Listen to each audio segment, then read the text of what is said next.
গল্পকথন কালবৈশাখীর সকল শ্রোতা বন্ধুদের নমস্কার জানিয়ে শুরু করছি আজকের আসর। আজ বিভূতিভূষণ বন্দ্যোপাধ্যায়ের আরণ্যক উপন্যাসের দ্বাদশ পরিচ্ছেদের পাতাটি আপনাদের জন্য খুলে বসেছি। তাহলে শুরু করা যাক আজকের পর্ব। একদিন রাজু পাড়ে কাছারিতে খবর পাঠাইল যে বুনো শুয়োরের দল তাহার চীনা ফসলের ক্ষেতে প্রতি রাত্রি উপদ্রব করিতেছে। তাদের মধ্যে কয়েকটি দাঁতওয়ালা ধাড়ি শুয়োরের ভয় সে ক্যানেস্ত্রা পিটানো ছাড়া অন্য কিছু করিতে পারে না। কাছারি হইতে ইহার প্রতিকার না করিলে তাহার সমুদয় ফসল নষ্ট হইতে বসিয়াছে। শুনিয়া নিজেই বৈকালের দিকে বন্দুক লইয়া গেলাম। রাজুর কুটির ও জমি নাড়া বৈহারের ঘন জঙ্গলের মধ্যে। সেদিকে এখনো লোকের বসবাস হয় নাই। ফসলের ক্ষেতের পত্তনও খুব কম হইয়াছে, কাজেই বন্যজন্তুর উপদ্রব বেশি। দেখি রাজু নিজের ক্ষেতে বসিয়া কাজ করিতেছে। আমায় দেখিয়া কাজ ফেলিয়া ছুটিয়া আসিল। আমার হাত হইতে ঘোড়ার লাগাম লইয়া নিকটের একটা হরিতকি গাছে ঘোড়া বাঁধিল। বলিলাম, কই রাজু, তোমায় যে আর দেখিনে, কাছারির দিকে যাও না কেন? রাজুর খুপড়ির চারিদিকে দীর্ঘ কাশের জঙ্গল, মাঝে মাঝে কেঁদ ও হরিতকি গাছ। কি করিয়া যে এই জনশূন্য বনে সে একা থাকে, এ জঙ্গলে কাহারও সহিত দিনান্তে একটি কথা বলিবার উপায় নাই। অদ্ভুত লোক বটে। রাজু বলিল, সময় পাই কই যে কোথাও যাব হুজুর? ক্ষেতের ফসল চৌকি দিতেই প্রাণ বেরিয়ে গেল, তার ওপর মহিষ আছে। 3টি মহিষ চড়াইতে ও 1.5 বিঘা জমির চাষ করিতে এত কি ব্যস্ত থাকে যে সে লোকালয়ে যাইবার সময় পায় না, এ কথা জিজ্ঞাসা করিতে যাইতেছিলাম।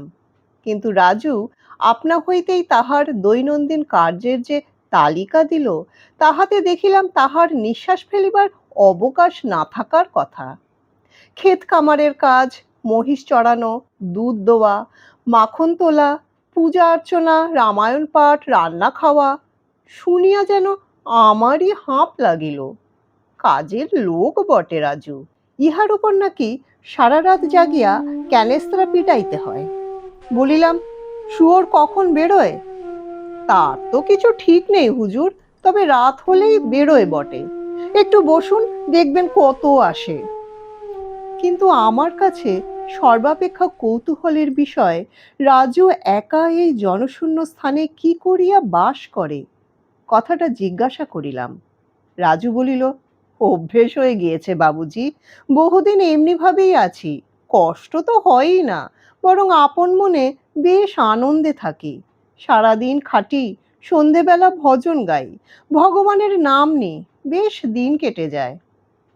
রাজু, কি গনু মাহাতো, কি জয়পাল, এ ধরনের মানুষ আরো অনেক আছে জঙ্গলের মধ্যে মধ্যে। ইহাদের মধ্যে একটি নূতন জগৎ দেখিতাম, যে জগৎ আমার পরিচিত নয়। আমি জানি রাজুর একটি সাংসারিক বিষয়ে অত্যন্ত আসক্তি আছে। সে চা খাইতে অত্যন্ত ভালোবাসে। অথচ এই জঙ্গলের মধ্যে চায়ের উপকরণ সে কোথায় পায়, এই ভাবিয়া আমি নিজে চা ও চিনি লইয়া গিয়াছিলাম। বলিলাম, রাজু, একটু চা করো তো, আমার কাছে সব আছে। রাজু মহা আনন্দে একটি 3 সেরি লোটাতে জল চড়াইয়া দিল। চা প্রস্তুত হইল, কিন্তু একটি মাত্র ছোট কাঁসার বাটি ব্যতীত অন্য পাত্র নাই। তাহাতেই আমায় চা দিয়া সে নিজে বড় লোটাটি লইয়া চা খাইতে বসিল। রাজু হিন্দি লেখাপড়া জানে বটে, কিন্তু বহির্জগৎ সম্বন্ধে তাহার কোনো জ্ঞান নাই। কলিকাতা নামটা শুনিয়াছে, কোন দিকে জানে না। বোম্বাই বা দিল্লির বিষয়ে তার ধারণা চন্দ্রলোকের ধারণার মতো সম্পূর্ণ অবাস্তব ও কুয়াশাচ্ছন্ন। শহরের মধ্যে সে দেখিয়াছে পূর্ণিয়া, তাও অনেক বছর আগে, এবং মাত্র কয়েকদিনের জন্য সেখানে গিয়াছিল। জিজ্ঞাসা করিলাম, মোটর গাড়ি দেখেছ রাজু? না হুজুর, শুনেছি বিনা গরুতে বা ঘোড়ায় চলে, খুব ধোঁয়া বেরোয়। আজকাল পূর্ণিয়া শহরে অনেক নাকি এসেছে। আমার তো সেখানে অনেককাল যাওয়া নেই। আমরা গরিব লোক, শহরে গেলেই তো পয়সা চাই। রাজুকে জিজ্ঞাসা করিলাম সে কলিকাতা যাইতে চায় কিনা। যদি চায়, আমি তাহাকে একবার ঘুরাইয়া আনিব, পয়সা লাগিবে না। রাজু বলিল, শহর বড় খারাপ জায়গা। চোর, গুন্ডা, জুয়াচোরের আড্ডা শুনেছি। সেখানে গেলে শুনেছি যে জাত থাকে না, সব লোক সেখানকার বদমাইশ। আমার এ দেশের একজন লোক কোন শহরে হাসপাতালে গিয়েছিল, তার পায়ে কি হয়েছিল সেই জন্যে। ডাক্তার ছুরি দিয়ে পা কাটে আর বলে, তুমি আমাকে কত টাকা দেবে? সে বললে, 10 টাকা দেব। তখন ডাক্তার আরও কাটে। আবার বললে, এখনো বলো কত টাকা দেবে? সে বললে, আরও 5 টাকা দেব। ডাক্তার সাহেব, আর কেটো না। ডাক্তার বললে, ওতে হবে না, বলে আবার পা কাটতে লাগলো। সে গরিব লোক যত কাঁদে, ডাক্তার ততই ছুরি দিয়ে কাটে। কাটতে কাটতে গোটা পাখানাই কেটে ফেললে। উফ, কি কাণ্ড ভাবুন তো হুজুর। রাজুর কথা শুনিয়া হাস্য সংবরণ করা দায় হইয়া উঠিল। মনে পড়িল, এই রাজুই একবার আকাশে রামধনু উঠিতে দেখিয়া আমাকে বলিয়াছিল, রামধনু যে দেখছেন বাবুজি, ও ওঠে উইয়ের ঢিবি থেকে, আমি সচক্ষে দেখেছি।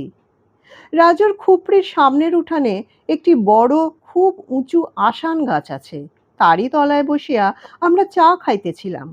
যেদিকে চাই সেদিকেই ঘন বন, কেঁদ, আমলকি, পুষ্পিত বহেরা লতার ঝোপ, বহেরা ফুলের একটি মৃদু সুগন্ধ সান্ধ্য বাতাসকে মিষ্ট করিয়া তুলিয়াছে।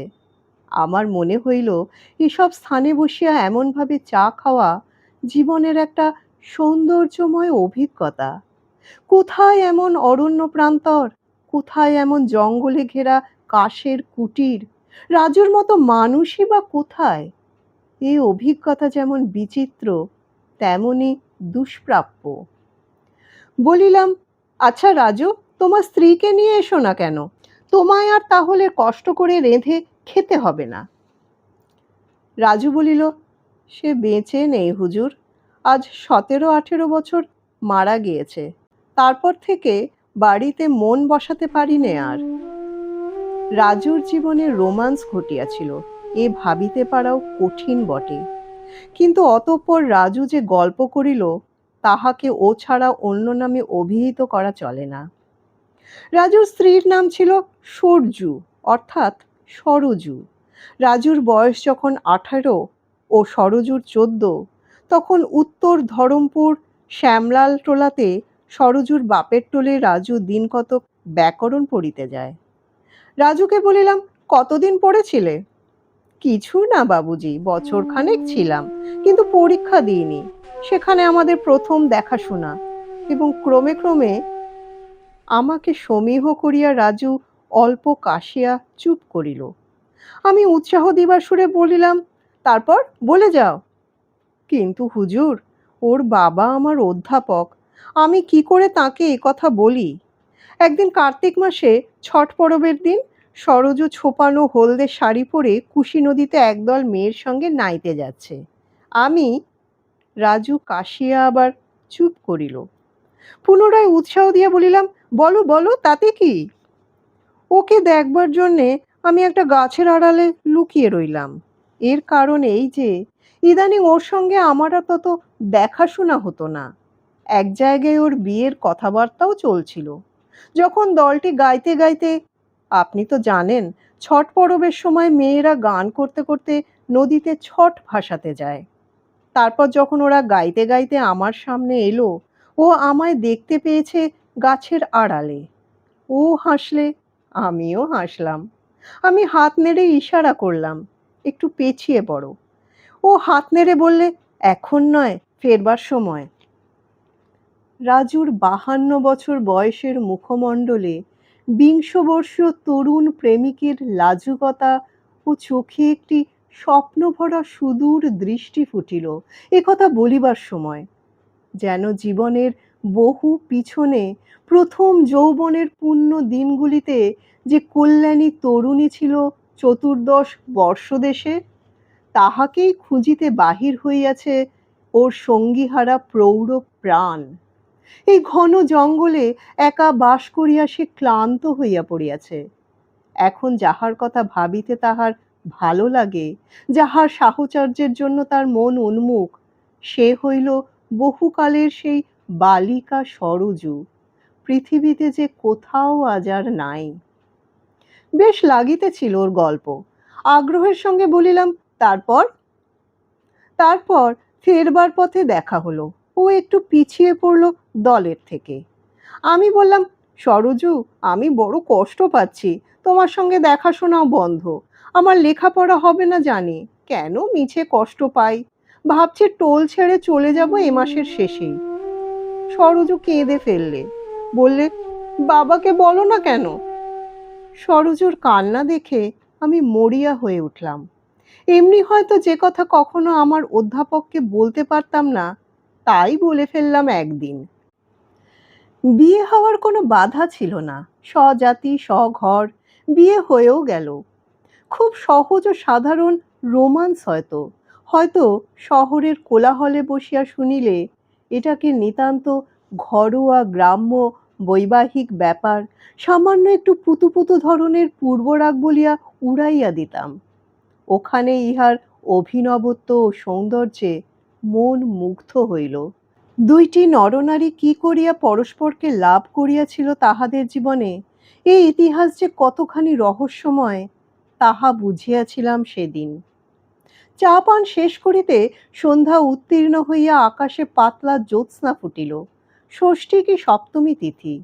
আমি বন্দুক লইয়া বলিলাম, চলো রাজু, দেখি তোমার ক্ষেতে কোথায় শুয়োর। একটা বড় তুঁত গাছ ক্ষেতের একপাশে। রাজু বলিল, এই গাছের ওপর উঠতে হবে হুজুর, আজ সকালে একটা মাচা বেঁধেছি ওর একটা দোডালায়। আমি দেখিলাম বিষম মুশকিল, গাছে ওঠা অনেকদিন অভ্যাস নাই, তার উপর এই রাত্রিকালে। কিন্তু রাজু উৎসাহ দিয়া বলিল, কোনো কষ্ট নেই হুজুর, বাঁশ দেওয়া আছে, নিচেই ডালপালা, খুব সহজ ওঠা। রাজুর হাতে বন্দুক দিয়া ডালে উঠিয়া মাচায় বসিলাম। রাজু অবলীলাক্রমে আমার পিছু পিছু উঠিল। দুজনে জমির দিকে দৃষ্টি রাখিয়া মাচার উপর বসিয়া রহিলাম পাশাপাশি। জ্যোৎস্না আরও ফুটিল। তুঁত গাছের দোডালা হইতে জ্যোৎস্নালোকে কিছু স্পষ্ট, কিছু অস্পষ্ট জঙ্গলের শীর্ষদেশ ভারী অদ্ভুত ভাব মনে আনিতেছিল। ইহাও জীবনের এক নূতন অভিজ্ঞতা বটে। একটু পরে চারিপাশের জঙ্গলে শিয়ালের পাল ডাকিয়া উঠিল। সঙ্গে সঙ্গে একটা কালো মতো কি জানোয়ার দক্ষিণ দিকের ঘন জঙ্গলের ভিতর হইতে বাহির হইয়া রাজুর ক্ষেতে ঢুকিল। রাজু বলিল, ওই দেখুন হুজুর। আমি বন্দুক বাগাইয়া ধরিলাম, কিন্তু আরো কাছে আসিলে জ্যোৎস্নালোকে দেখা গেল সেটা শুয়োর নয়, একটা নীলগাই। নীলগাই মারিবার প্রবৃত্তি হইল না। রাজু মুখে দূর দূর বলিতে একটা ক্ষিপ্রপদে জঙ্গলের দিকে চলিয়া গেল। আমি একটা ফাঁকা আওয়াজ করিলাম। ঘণ্টা দুই কাটিয়া গেল। দক্ষিণ দিকের সে জঙ্গলটার মধ্যে বন মোরগ ডাকিয়া উঠিল। ভাবিয়াছিলাম দাঁতওয়ালা ধাড়ি শুয়োরটা মারিব, কিন্তু একটা ক্ষুদ্র শূকর শাবকেরও টিকি দেখা গেল না। নীলগাইয়ের পিছনে ফাঁকা আওয়াজ করা অত্যন্ত ভুল হইয়াছে। রাজু বলিল, নেমে চলুন হুজুর, আপনার আবার ভোজনের ব্যবস্থা করতে হবে। আমি বলিলাম, কিসের ভোজন? আমি কাছারিতে যাব, রাত এখনো 10টা বাজেনি, থাকবার জো নেই, কাল সকালে সার্ভে ক্যাম্পে কাজ দেখতে বেরোতে হবে। খেয়ে যান হুজুর। এরপর আর নাড়াবৈহারের জঙ্গলের দিকে একা যাওয়া ঠিক হবে না, এখনই যাই, তুমি কিছু মনে করো না। ঘোড়ায় উঠিবার সময় বলিলাম, মাঝে মাঝে তোমার এখানে চা খেতে যদি আসি, বিরক্ত হবে না তো? রাজু বলিল, কি যে বলেন, এই জঙ্গলে একা থাকি, গরিব মানুষ, আমায় ভালোবাসেন, তাই চা চিনি এনে তৈরি করিয়া একসঙ্গে খান। ও কথা বলে আমায় লজ্জা দেবেন না বাবুজি। সে সময় রাজুকে দেখিয়া মনে হইল, রাজু এই বয়সেই বেশ দেখিতে। যৌবনে সে যে খুবই সুপুরুষ ছিল। অধ্যাপক কন্যা সরোজ পিতার তরুণ সুন্দর ছাত্রটির প্রতি আকৃষ্ট হইয়া নিজের সুরুচিরই পরিচয় দিয়াছিল। রাত্রি গভীর, একা প্রান্তর বাহিয়া আসিতেছি। জ্যোৎস্না অস্ত গিয়াছে, কোনো দিকে আলো দেখা যায় না। এক অদ্ভুত নিস্তব্ধতা, এ যেন পৃথিবী হইতে জনহীন কোনো অজানা গ্রহলোকে নির্বাসিত হইয়াছি। দিগন্ত রেখায় জল জলে বৃশ্চিক রাশি উদিত হইতেছে। মাথার উপরে অন্ধকার আকাশে অগণিত দূতী লোক, নিম্নে লবটুলিয়া বৈহারের নিস্তব্ধ অরণ্য, ক্ষীণ নক্ষত্রালোকে পাতলা অন্ধকারে বনঝাউয়ের শীর্ষ দেখা যাইতেছে। দূরে কোথায় শিয়ালের দল প্রহর ঘোষণা করিল। আরও দূরে মোহনপুরা রিজার্ভ ফরেস্টের সীমারেখা অন্ধকারে দীর্ঘ কালো পাহাড়ের মতো দেখাইতেছে। অন্য কোনো শব্দ নাই, কেবল এক ধরনের পতঙ্গের একঘেয়ে একটানা কিররের শব্দ ছাড়া। কান পাতিয়া ভালো করিয়া শুনিলে ওই শব্দের সঙ্গে মিশানো আরও দু তিনটি পতঙ্গের আওয়াজ শোনা যাইবে। কি অদ্ভুত রোমান্স এই মুক্ত জীবনে! প্রকৃতির সহিত ঘনিষ্ঠ নিবিড় পরিচয়ের সে কি আনন্দ! সকলের উপর কি একটা অনির্দেশ্য অব্যক্ত রহস্য মাখানো। কি সে রহস্য জানি না, কিন্তু বেশ জানি সেখান হইতে চলিয়া আসিবার পরে আর কখনো কোথাও সে রহস্যের ভাব মনে আসে নাই। যেন এই নিস্তব্ধ নির্জন রাত্রে দেবতারা নক্ষত্ররাজির মধ্যে সৃষ্টির কল্পনায় বিভোর, যে কল্পনায় দূর ভবিষ্যতে নব নব বিশ্বের আবির্ভাব, নব নব সৌন্দর্যের জন্ম, নানা নবপ্রাণের বিকাশ বীজ রূপে নিহিত। শুধু যে আত্মা নিরলস অবকাশ যাপন করে জ্ঞানের আকুল পিপাসায়, যার প্রাণ বিশ্বের বিরাটত্ব ক্ষুদ্রত্বের সম্বন্ধে সচেতন আনন্দে উল্লসিত, জন্ম জন্মান্তরের পথ বাহিয়া দূর যাত্রার আশায় যার ক্ষুদ্র তুচ্ছ বর্তমানের দুঃখ শোক বিন্দুবৎ মিলাইয়া গিয়াছে, সেই তাদের সে রহস্যরূপ দেখিতে পায়। নায়মাত্মা বলহীনেন লভ্য। এভারেস্ট শিখরে উঠিয়া যাহারা তুষার প্রবাহে ও ঝঞ্ঝায় প্রাণ দিয়াছিল, তাহারা বিশ্বদেবতার এই বিরাট রূপকে প্রত্যক্ষ করিয়াছে। কিংবা কলম্বাস যখন আজোরেস দ্বীপের উপকূলে দিনের পর দিন সমুদ্রবাহিত কাষ্ঠখণ্ডে মহা সমুদ্রপাড়ের অজানা মহাদেশের বার্তা জানিতে চাহিয়াছিলেন, তখন বিশ্বের এই লীলা শক্তি তাঁর কাছে ধরা দিয়াছিল। ঘরে বসিয়া তামাক টানিয়া প্রতিবেশীর কন্যার বিবাহ ও ধোপা নাপিত বন্ধ করিয়া যাহারা আসিতেছে, তাহাদের কর্ম নয় ইহার স্বরূপ হৃদয়ঙ্গম করা। মিছি নদীর উত্তর পারে জঙ্গলের ও পাহাড়ের মধ্যে সার্ভে হইতেছিল। এখানে আজ ৮-১০ দিন তাঁবু ফেলিয়া আছি, এখনো ১০-১২ দিন হয়তো থাকিতে হইবে। স্থানটা আমাদের মহাল হইতে অনেক দূরে, রাজা দবরুপান্নার রাজত্বের কাছাকাছি। রাজত্ব বলিলাম বটে, কিন্তু রাজা দবরু তো রাজ্যহীন রাজা, তাহার আবাসস্থলের খানিকটা নিকটে পর্যন্ত বলা যায়। বড় চমৎকার জায়গা, একটা উপত্যকা, মুখের দিকটা বিস্তৃত, পিছনের দিকে সংকীর্ণ, পূর্বে পশ্চিমে পাহাড় শ্রেণী, মধ্যেই অশ্বক্ষুরাকৃতি উপত্যকা, বন্ধুর ও জঙ্গলাকীর্ণ, ছোট বড় পাথর ছড়ানো সর্বত্র, কাঁটা বাঁশের বন, আরও নানা গাছপালার জঙ্গল। অনেকগুলি পাহাড়ি ঝর্ণা উত্তর দিক হইতে নামিয়া উপত্যকার মুক্ত প্রান্ত দিয়া বাহিরের দিকে চলিয়াছে। এই সব ঝর্ণার দুধারে বন বড় বেশি ঘন, এবং এতদিনের বসবাসের অভিজ্ঞতা হইতে জানি এইসব জায়গাতেই বাঘের ভয়। হরিণ আছে, বন্য মোরগ ডাকিতে শুনিয়াছি দ্বিতীয় প্রহর রাত্রে। ফেউয়ের ডাক শুনিয়াছি বটে, তবে বাঘ দেখি নাই বা আওয়াজও পাই নাই। পূর্ব দিকের পাহাড়ের গায়ে একটা প্রকাণ্ড গুহা, গুহার মুখে প্রাচীন ঝাঁপালো বট গাছ, দিনরাত শনশন করে। দুপুর রোদে নীল আকাশের তলায় এই জনহীন বন্য উপত্যকা ও গুহা বহু প্রাচীন যুগের ছবি মনে আনে। যে যুগে আদিম জাতির রাজাদের হয়তো রাজপ্রাসাদ ছিল এই গুহাটা, যেমন রাজা দবরুপান্নার পূর্বপুরুষদের আবাস গুহা। গুহার দেওয়ালে এক স্থানে কতকগুলো কি খোদাই করা ছিল, সম্ভবত কোনো ছবি। এখন বড়ই অস্পষ্ট, ভালো বোঝা যায় না। কত বন্য আদিম নরনারীর হাস্য কলধ্বনি, কত সুখ দুঃখ, বর্বর সমাজের অত্যাচারের কত নয়নজলের অলিখিত ইতিহাস এই গুহার মাটিতে, বাতাসে, পাষাণ প্রাচীরের মধ্যে লেখা আছে ভাবিতে বেশ লাগে। গুহামুখ হইতে রশি দুই দূরে ঝর্ণার ধারে বনের মধ্যে ফাঁকা জায়গায় একটি গৌড় পরিবার বাস করে। দুখানা খুপড়ি, একখানা ছোট, একখানা একটু বড়, বনের ডালপালার বেড়া, পাতার ছাউনি। শিলাখণ্ড খুঁড়াইয়া তাহা দিয়া উনান তৈয়ারি করিয়াছে আবরণহীন ফাঁকা জায়গায় খুপড়ির সামনে।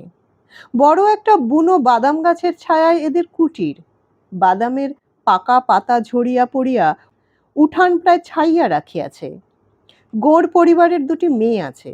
তাদের একটির 16-17 বছর বয়স, অন্যটির বছর 14। রং কালো কুচকুচে বটে, কিন্তু মুখশ্রীতে বেশ একটা সরল সৌন্দর্য মাখানো, নিটোল স্বাস্থ্য। মেয়ে দুটি রোজ সকালে দেখি 2-3টি মহিষ লইয়া পাহাড়ে চড়াইতে যায়, আবার সন্ধ্যার পূর্বে ফিরিয়া আসে। আমি তাঁবুতে ফিরিয়া যখন চা খাই, তখন দেখি মেয়ে দুটি আমার তাঁবুর সামনে দিয়া মহিষ লইয়া বাড়ি ফিরিতেছে। একদিন বড় মেয়েটি রাস্তার উপর দাঁড়াইয়া তার ছোট্ট বোনকে আমার তাঁবুতে পাঠাইয়া দিল। সে আসিয়া বলিল, বাবুজি সেলাম, বিড়ি আছে? দিদি চাইছে। তোমরা বিড়ি খাও? আমি খাই নে, দিদি খায়, দাও না বাবুজি, একটা আছে? আমার কাছে বিড়ি নেই, চুরুট আছে, কিন্তু সে তোমাদের দেব না, বড় কড়া, খেতে পারবে না। মেয়েটি চলিয়া গেল। আমি একটু পরে ওদের বাড়ি গেলাম। আমাকে দেখিয়া গৃহকর্তা খুব বিস্মিত হইল, খাতির করিয়া বসাইল। মেয়ে দুটি শালপাতায় ঘাটো অর্থাৎ মকাই সিদ্ধ ঢালিয়া নুন দিয়া খাইতে বসিয়াছে। সম্পূর্ণরূপে নিরুপকরণ মকাই সিদ্ধ। তাদের মা কি একটা জাল দিতেছে উনুনে। দুটি ছোট ছোট বালক বালিকা খেলা করিতেছে।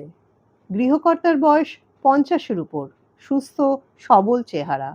আমার প্রশ্নের উত্তরে বলিল, তাদের বাড়ি সিউনি জেলাতে। এখানে এই পাহাড়ে মহিষ চড়াইবার ঘাস ও পানীয় জল প্রচুর আছে বলিয়া আজ বছরখানেক হইতে এখানে আছে। তাছাড়া এখানকার জঙ্গলের কাঁটা বাঁশে ধামা চুপড়ি ও মাথায় দিবার টোকা তৈরি করিবার খুব সুবিধা। শিবরাত্রির সময় অখিল কুচার মেলায় বিক্রি করিয়া 2 পয়সা হয়। জিজ্ঞাসা করিলাম, এখানে কতদিন থাকবে? যতদিন মন যায় বাবুজি, তবে এ জায়গাটা বড় ভালো লেগেছে, নইলে 1 বছর আমরা কোথাও বড় একটানা থাকি না। এখানে একটা বড় সুবিধা আছে, পাহাড়ের ওপর জঙ্গলে এত আতা ফলে, 2 ঝুড়ি করে গাছ পাকা আতা আশ্বিন মাসে আমার মেয়েরা মহিষ চড়াতে গিয়ে পেড়ে আনতো। শুধু আতা খেয়ে আমরা মাস 2 কাটিয়েছি। আতার লোভেই এখানে থাকা, জিজ্ঞেস করুন না ওদের। বড় মেয়েটি খাইতে খাইতে উজ্জ্বল মুখে বলিল, উহ, একটা জায়গা আছে, ওই পূর্ব দিকের পাহাড়ের কোণের দিকে কত যে বুনো আতা গাছ, ফল পেকে কেটে কত মাটিতে পড়ে থাকে, কেউ খায় না, আমরা ঝুড়ি ঝুড়ি তুলে আনতাম। এমন সময় কে একজন ঘন বনের দিক হইতে আসিয়া খুপড়ির সম্মুখে দাঁড়াইয়া বলিল, সীতারাম সীতারাম, জয় সীতারাম, একটু আগুন দিতে পারো? গৃহকর্তা বলিল, আসুন বাবাজি, বসুন। দেখিলাম জটাজুটোধারী একজন বৃদ্ধ সাধু। সাধু ইতিমধ্যে আমায় দেখিতে পাইয়া একটু বিস্ময়ের ও বোধ হয় কথঞ্চিত ভয়ের সঙ্গেও একটু সংকুচিত হইয়া একপাশে দাঁড়াইয়াছিল। আমি বলিলাম, প্রণাম সাধু বাবাজি। সাধু আশীর্বাদ করিল বটে, কিন্তু তখনও যেন তাহার ভয় যায় নাই। তাহাকে সাহস দিবার জন্য বলিলাম, কোথায় থাকা হয় বাবাজির? আমার কথায় উত্তর দিল গৃহস্বামী, বলিল, বড্ড গজর বড্ড গজার জঙ্গলের মধ্যে উনি থাকেন, ওই 2 পাহাড়ের যেখানে মিশেছে ওই কোণে, অনেকদিন আছেন এখানে। বৃদ্ধ সাধু ইতিমধ্যে বসিয়া পড়িয়াছে। আমি সাধুর দিকে চাহিয়া বলিলাম, কতদিন এখানে আছেন? এবার সাধুর ভয় ভাঙিয়াছে, বলিল, আজ 15-16 বছর বাবু সাহেব। একা থাকা হয় তো, বাঘ আছে শুনেছি এখানে, ভয় করে না? আর কে থাকবে বাবু সাহেব, পরমাত্মার নাম নেই, ভয় ডর করলে চলবে কেন? আমার বয়স কত বলো তো বাবু সাহেব? ভালো করিয়া লক্ষ্য করিয়া বলিলাম, 70 হবে। সাধু হাসিয়া বলিল, না বাবু সাহেব, 90-এর ওপর হয়েছে। গয়ার কাছে এক জঙ্গলে ছিলাম 10 বছর। তারপর ইজারাদার জঙ্গলের গাছ কাটতে লাগলো। ক্রমে সেখানে লোকের বাস হয়ে পড়লো। সেখান থেকে পালিয়ে এলাম। লোকালয়ে থাকতে পারিনে। সাধু বাবাজি, এখানে একটা গুহা আছে, তুমি সেখানে থাকো না কেন? একটা কেন বাবু সাহেব, কত গুহা আছে এ পাহাড়ে। আমি ওদিকে যেখানে থাকি সেটাও ঠিক গুহা না হলেও গুহার মতো বটে। মানে তার মাথায় ছাদ ও দুদিকে দেওয়াল আছে, সামনেটা কেবল খোলা। কি খাও, ভিক্ষা করো? কোথাও বেরোই না বাবু সাহেব, পরমাত্মা আহার জুটিয়ে দেন। বাঁশের কোড় সেদ্ধ খাই। বনে একরকম কন্দ হয়, তা ভারী মিষ্টি, লাল আলুর মতো খেতে, তা খাই। পাকা আমলকি ও আতা এ জঙ্গলে খুব পাওয়া যায়। আমলকি খুব খাই। রোজ আমলকি খেলে মানুষ হঠাৎ বুড়ো হয় না, যৌবন ধরে রাখা যায় বহুদিন। গাঁয়ের লোকে মাঝে মাঝে দর্শন করতে এসে দুধ, ছাতু, ভুড়া দিয়ে যায়। চলে যাচ্ছে এইসবে একরকম করে। বাঘ ভালুকের সামনে পড়েছো কখনো? কখনো না, তবে ভয়ানক এক জাতের অজগর সাপ দেখেছি এই জঙ্গলে। এক জায়গায় অসাড় হয়ে পড়েছিল, তাল গাছের মতো মোটা, মিশকালো, সবুজ আর রাঙা আঁজি কাটা গায়ে, চোখ আগুনের ভাঁটার মতো জ্বলছে। এখনো সেটা এই জঙ্গলেই আছে। তখন সেটা জলের ধারে পড়েছিল, বোধহয় হরিণ ধরবার লোভে। এখন কোনো গুহা গহ্বরে লুকিয়ে আছে। আচ্ছা যাই বাবু সাহেব, রাত হয়ে গেল। সাধু আগুন লইয়া চলিয়া গেল। শুনিলাম মাঝে মাঝে সাধুটি এদের এখানে আগুন লইতে আসিয়া কিছুক্ষণ গল্প করিয়া যায়। অন্ধকার পূর্বেই হইয়াছিল, এখন একটু মেটে মেটে জ্যোৎস্না উঠিয়াছে। উপত্যকার বনানী অদ্ভুত নীরবতায় ভরিয়া গিয়াছে। কেবল পার্শ্বস্থ পাহাড়ি ঝর্ণার কুলুকুলু স্রোতের ধ্বনি ও কচ্ছিৎ দু একটা বন্য মোরগের ডাক ছাড়া কোনো শব্দ কানে আসে না।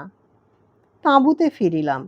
পথে বড় একটা শিমুল গাছে ঝাঁক ঝাঁক জোনাকি জ্বলিতেছে। ঘুরিয়া ঘুরিয়া চক্রাকারে উপর হইতে নিচু দিকে, নিচু হইতে উপরের দিকে নানারূপ জ্যামিতির ক্ষেত্র অঙ্কিত করিয়া আলো আঁধারের পটভূমিতে। এখানে একদিন আসিল কবি বেঙ্কটেশ্বর প্রসাদ। কালো সার্জের লম্বা রোগা চেহারা, কালো সার্জের কোট গায়ে, আধময়লা ধুতি পরনে, মাথার চুল রুক্ষ ও এলোমেলো। বয়স 40 ছাড়াইয়াছে।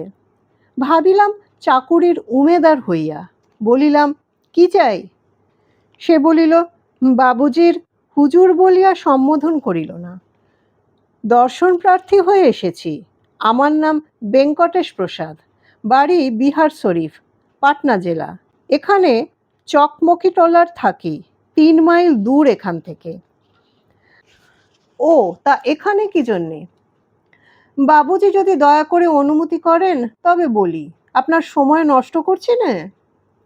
তখন আমি ভাবিতেছি লোকটা চাকুরির জন্যই আসিয়াছে, কিন্তু হুজুর না বলাতে সে আমার শ্রদ্ধা আকর্ষণ করিয়াছিল। বলিলাম, বসুন, অনেক দূর থেকে হেঁটে এসেছেন এই গরমে। আরেকটি বিষয় লক্ষ্য করিলাম, লোকটির হিন্দি খুব মার্জিত।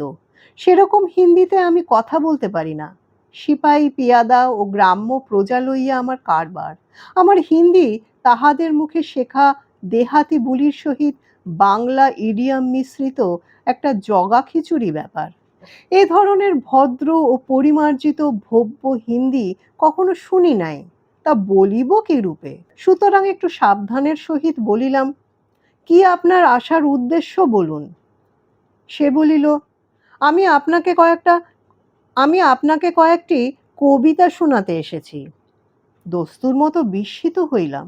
এই জঙ্গলে আমাকে কবিতা শোনাইতে আসিবার এমন কি গরজ পড়িয়াছে লোকটির? হইলই বা কবি। বলিলাম, আপনি একজন কবি? খুব খুশি হলাম। আপনার কবিতা খুব আনন্দের সঙ্গে শুনব। কিন্তু আপনি কি করে আমার সন্ধান পেলেন? এই মাইল 3 দূরে আমার বাড়ি, পাহাড়ের ঠিক ওপারেই। আমাদের গ্রামে সবাই বলছিল কলকাতা থেকে এক বাঙালি বাবু এসেছেন। আপনাদের কাছে বিদ্যার বড় আদর, কারণ আপনারা নিজে বিদ্বান। কবি বলেছেন, বিদ্যোৎসু শতক বিবাচা লভেতু প্রকাশং ছাত্রেষু কুটুম কুটমল্ল সমং তৃণ বজ্রেষু বিদ্যেৎসু শতক বিবাচা লভেত প্রকাশং ছাত্রেষু কুটমলসমং তৃণ বজ্রেষু। বেঙ্কটেশ প্রসাদ আমায় কবিতা শোনাইল। কোনো একটা রেল লাইনের ticket checker, booking clerk, station master, guard প্রভৃতি নামের সঙ্গে জড়াইয়া এক সুদীর্ঘ কবিতা। কবিতা খুব উঁচু দরের বলিয়া মনে হইল না। তবে আমি বেঙ্কটেশ প্রসাদের প্রতি অবিচার করিতে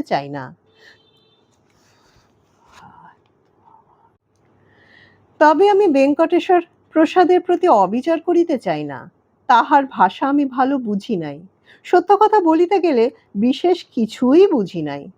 তবুও মাঝে মাঝে উৎসাহ ও সমর্থন সূচক শব্দ উচ্চারণ করিয়া গেলাম। বহুক্ষণ কাটিয়া গেল। বেঙ্কটেশ্বর প্রসাদ কবিতা পাঠ থামায় না। উঠিবার নাম করা তো দূরের কথা। ঘণ্টা দুই পরে সে একটু চুপ করিয়া হাসি হাসি মুখে বলিল, কিরকম লাগলো বাবুজির? বলিলাম, চমৎকার। এমন কবিতা খুব কমই শুনেছি। আপনি কোনো পত্রিকায় আপনার কবিতা পাঠান না কেন? বেঙ্কটেশ্বর দুঃখের সহিত বলিল, বাবুজি, এদেশে আমাকে সবাই পাগল বলে। কবিতা বুঝবার মানুষ এসব জায়গায় কি আছে ভেবেছেন? আপনাকে শুনিয়ে আমার আজ তৃপ্তি হলো। সমজদারকে এসব শোনাতে হয়। তাই আপনার কথা শুনেই আমি ভেবেছিলাম একদিন সময় মতো এসে আপনাকে ধরতে হবে। সেদিন সে বিদায় লইল, কিন্তু পরদিন বৈকালে আসিয়া আমায় পীড়াপিড়ি করিতে লাগিল তাহাদের গ্রামে, তাহাদের বাড়িতে আমায় একবার যাইতে। অনুরোধ এড়াইতে না পারিয়া তাহার সহিত পায়ে হাঁটিয়া চকমকিটোলায় রওনা হইলাম। বেলা পড়িয়াছে। সম্মুখে গমজবের ক্ষেত্রে বহুদূর জুড়িয়া উত্তর দিকের পাহাড়ের ছায়া পড়িয়াছে। কেমন একটা শান্তি চারিধারে। শিল্লি পাখির ঝাঁক কাঁটা বাঁশঝাড়ের উপর উড়িয়া আসিয়া বসিতেছে।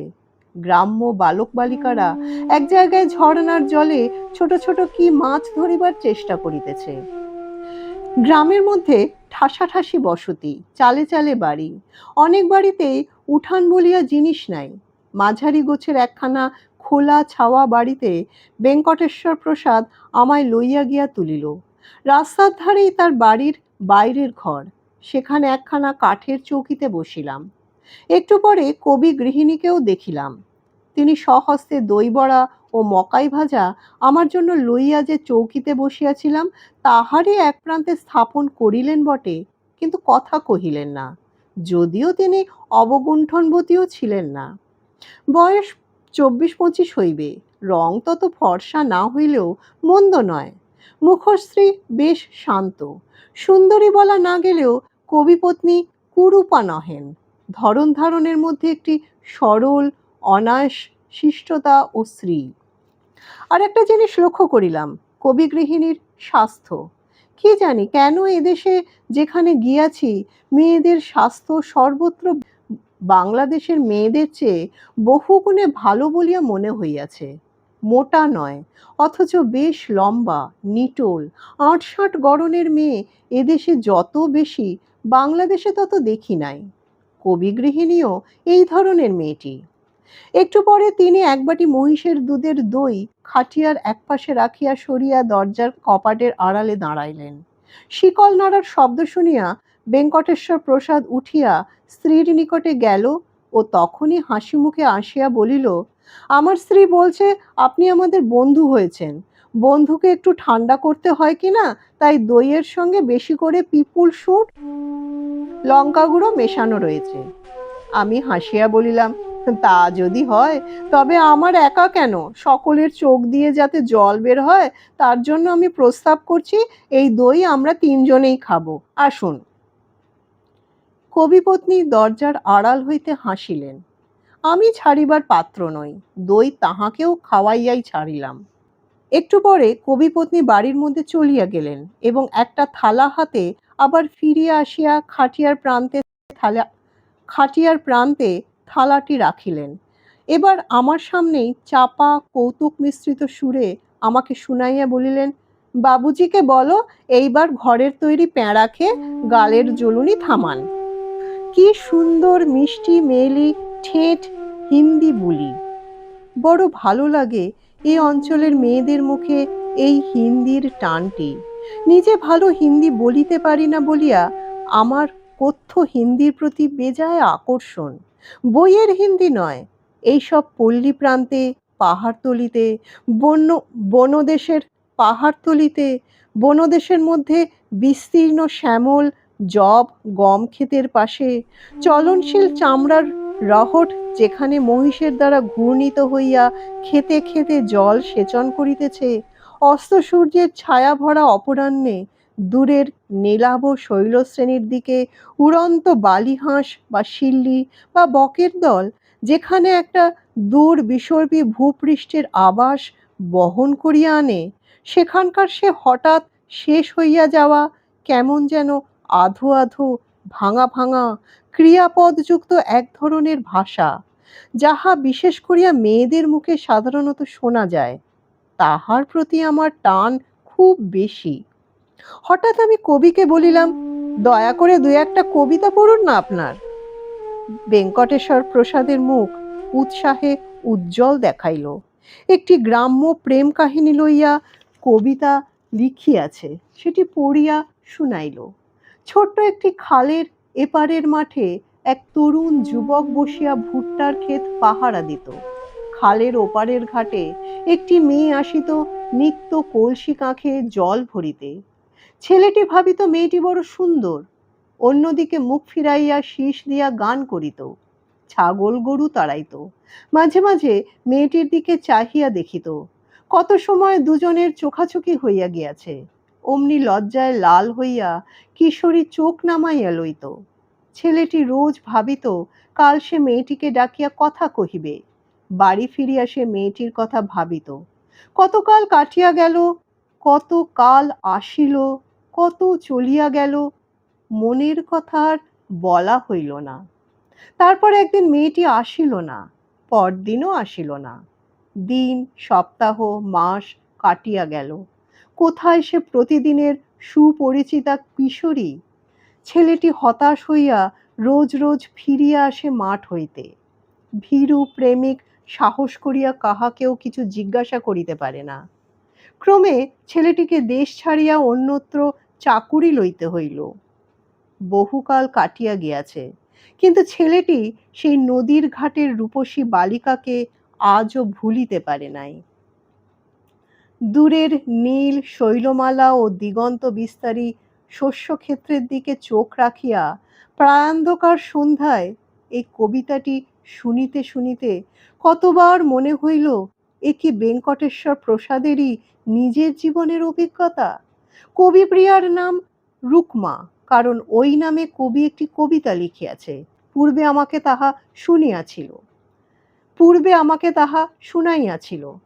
ভাবিলাম, এমন গুণবতী সুরূপা রুকমাকে পাইয়াও কি কবির বাল্যের সে দুঃখ আজও দূর হয় নাই।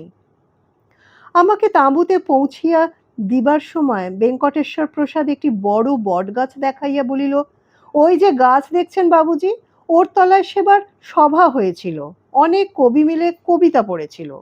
এদেশে বলে মুশায়েরা, আমারও নিমন্ত্রণ ছিল। আমার কবিতা শুনে পাটনার ঈশ্বরী প্রসাদ দুবে, চেনেন ঈশ্বরী প্রসাদকে?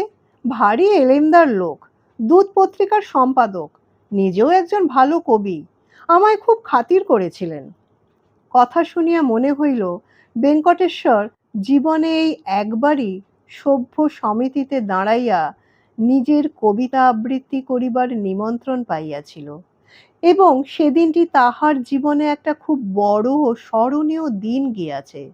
এত বড় সম্মান আর কখনো সে পায় নাই। গল্পকথন কালবৈশাখীর আসরের আজকের পর্বটি কেমন লাগলো তা জানাতে ভুলবেন না।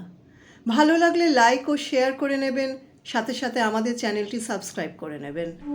আবার আসবো অন্য একদিন অন্য আরেকটি পর্ব নিয়ে। ধন্যবাদ।